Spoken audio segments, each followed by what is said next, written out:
as you can see, it's like an explosion happening.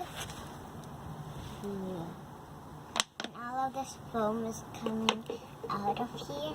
But how does it happen?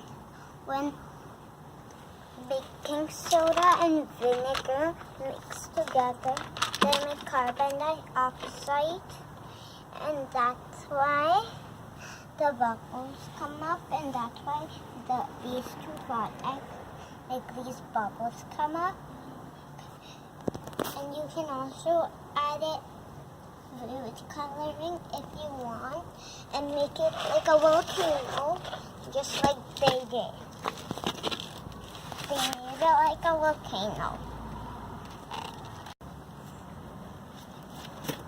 Thank you for watching, and I hope you try this fun science at home, and hope you hit the notification bell and subscribe, and I'll see you in the next video. Bye!